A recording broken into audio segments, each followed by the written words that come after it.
Well, Cabinet has approved the 8th Pay Commission, and this paves the way for increase of salaries, pensions and perks for central government employees and pensioners. केंद्र सरकार के सभी कर्मचारियों के लिए 8th central पे commission को मंजूरी दे दी है।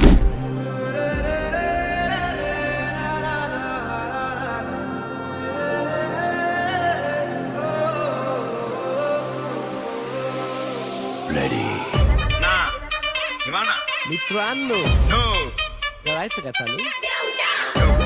प्लीज ना थंबिंग लगवतो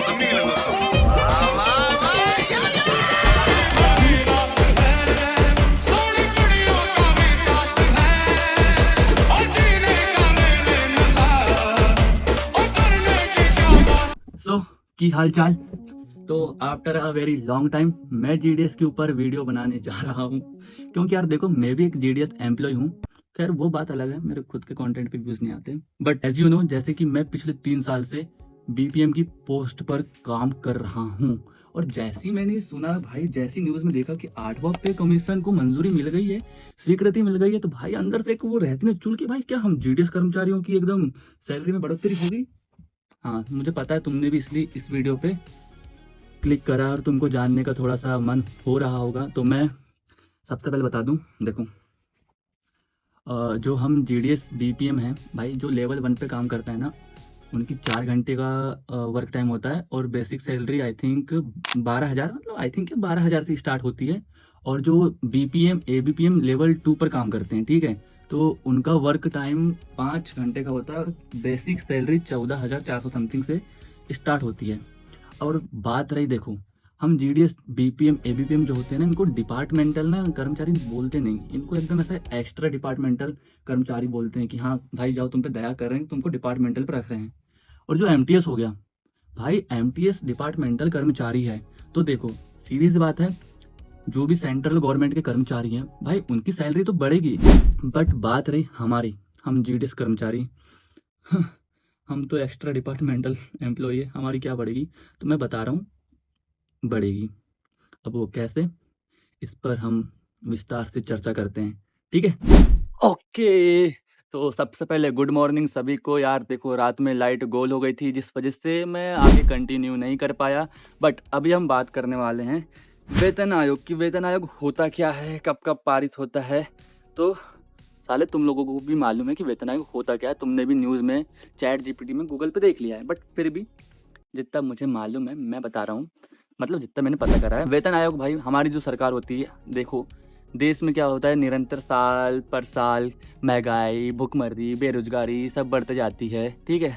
तो जो सरकारी कर्मचारी होते हैं, केंद्रीय सरकारी कर्मचारी, इनको अपने जीवन यापन करने के लिए भाई महंगाई भत्ता, पेंशन, ये सब इन पे सुधार करने की सरकार वेतन आयोग को लागू करती है, ठीक है। गलत होगा तो कमेंट में तुम बता देना। तो सरकार हर 10 साल में वेतन आयोग को लागू करती है। अभी देखा जाए तो अभी 7वां वेतन आयोग चल रहा था, जो कि अब 8वां वेतन आयोग को मंजूरी मिल गई है, तो वो 2026 में लागू होगा। और जो सरकारी कर्मचारी हैं केंद्रीय वाले, उनकी सैलरी में मुनाफा मिलेगा। बट जो आज से 10 साल पहले 7वां आयोग लागू हुआ था 2016 में, उस टाइम जितने भी सरकारी कर्मचारी थे उनकी सैलरी, बेसिक सैलरी में सब मुनाफा तो हुआ, बट बात रही हम जीडीएस वालों की, हमें 7वां वेतन आयोग को कंपैरिजन करके ही मालूम होगा कि हमारी जो सैलरी है वो 8वां वेतन आयोग में बढ़ेगी कि नहीं बढ़ेगी। तो जो ये 7वां वेतन आयोग पे कमीशन है, और जो भी आने वाला 8वां वेतन आयोग या पे कमीशन होगा, इन दोनों के बीच में हमको तुलना करनी पड़ेगी। तुलना से मतलब इन द सेंस कि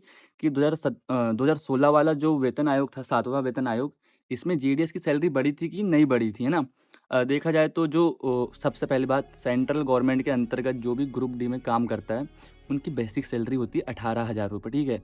और वहीं सेंट्रल गवर्नमेंट में पोस्टल डिपार्टमेंट में जो ग्रुप डी के अंदर आते हैं वो हमारे एमटीएस आते हैं। और अगर 7वां वेतन आयोग में इनकी सैलरी देखा जाए तो भाई इनकी सैलरी डेफिनेटली बढ़ी थी, बट हम जीडीएस कर्मचारियों की 2016 में इल्लेपों नहीं बढ़ी। तो हुआ क्या था, जो हमारे जीडीएस के कमेटी महासंघ, क्या बोलते हैं यार, मेरे को उतना मालूम नहीं, जो भी थे, इन लोगों ने देखा कि यार भाई बेचारे ये हमारे एक्स्ट्रा डिपार्टमेंट के कर्मचारी जीडीएस बीपीएम एबीपीएम, कितना इनको टारगेट दिया जाता है, कितना प्रेशराइज किया जाता है, घर घर जाके डाक सकते हैं, बट फिर भी इनको 4200-4300 रुपये बेसिक सैलरी मिलती है। कैसे घर पे गुजारा करेंगे? तब जाके इन्होंने 2017 में एक वो रिपोर्ट बनाई, आंकड़ा बनाया और वो सरकार को दे दिया कि जाओ हमारे ये जेडीएस, बीपीएम, एबीपीएम की सैलरी बढ़ाओ करके। देखो, अब मैं सीधा बता रहा हूँ नॉर्मल, जो सेंट्रल गवर्नमेंट कर्मचारी होते हैं ना, इनकी जो बेसिक सैलरी होती है, एक फिटमेट फैक्टर टर्म होती है, उस पर डिपेंड करती है। जब भी कोई नया वेतन आयोग लागू होता है, तो वो फिटमेट फैक्टर ऐसा होता है कि इनकी जो बेसिक सैलरी है, इन पे इंक्रीमेंट कितना ज़्यादा लगाया जाएगा, ठीक है? तो मैंने गूगल पे देखा था, यहाँ तुमको इधर दिखा दूंगा आजू बाजू कहीं पर। 2016-17 में जो वेतन आयोग, 7वां वेतन आयोग था, उस समय फिटमेंट फैक्टर 2.57 था। अगर हम एक एग्जाम्पल से देखें, मान के चलो ग्रुप डी के अंतर्गत जो हमारा ये है एमटीएस, उसकी बेसिक सैलरी मान के चलो 10,000 है, ठीक है? तो 10,000 में वो जो फिटमेट फैक्टर है 2.57, इसका अगर हम करें जो भी, तो उसकी बेसिक सैलरी नॉर्मल बनेगी। अब यार जितनी भी बढ़े भाड़ में जाए, बात है हमारी यहाँ पर जीडीएस, बीपीएम, एबीपीएम की। तो भाई देखो, हमारी सैलरी बढ़ेगी, डेफिनेटली बढ़ेगी, बट 2026 में नहीं, आने वाले 1-2 साल में, ठीक है? 2027-28 तक बढ़ेगी। हम देर से आएंगे, दुरुस्त आएंगे, लेकिन अच्छे से आएंगे। बट मेरी एक तुम लोगों से अपील है, जितने भी जीडीएस, बीपीएम भाई लोगों को 3 साल होने वाला है, एबीपीएम वालों को, बढ़िया तुम भाई एमटीएस की तैयारी करो, पूर्ण रूप से डिपार्टमेंटल एम्प्लॉय बन जाओ, तो बढ़िया, निश्चित है तुम्हारी डेफिनेटली तो बढ़िया है, तुम्हारी डेफिनेटली सैलरी बढ़ेगी, इंक्रीज होगी। बट अभी जो नए बीपीएम, एबीपीएम जो लोग अप्लाई करने का चाह रहे हैं, तो देखो भाई, सैलरी अभी जितनी मिल रही है उतनी ही मिलेगी, ओके? तो बात रही कि सैलरी कितनी बढ़ेगी, तो मैं बता रहा हूँ, अभी बेसिक सैलरी मिल रही है 12,000 रुपये बीपीएम और 10,000 रुपये एबीपीएम को, ठीक है? तुम देख लो, जो फिटमेट फैक्टर है 2.57, जो भी जितना भी आ रहा है, तुम उससे उसको मल्टीप्लाई कर लो, और जो भी डियरनेस अलाउंस है वो 0 हो जाएगा, और जो भी ग्रेड पे जो भी सब कुल मिला के तुम्हारा अप्रोक्स 25-26 पहुँच जाएगा। कंफर्म नहीं है, मैं गलत हो सकता हूँ, तो मुझे कमेंट में बताना। वैसे भी मैं 5 से 6 महीने बाद जीडीएस के ऊपर ज्ञान पेल रहा हूँ तुमको, वो भी कहीं और से देखकर। क्या करूँ यार, मेरे खुद के कंटेंट चलते हैं नहीं, मेरे को इसी से व्यूज़ चाहिए।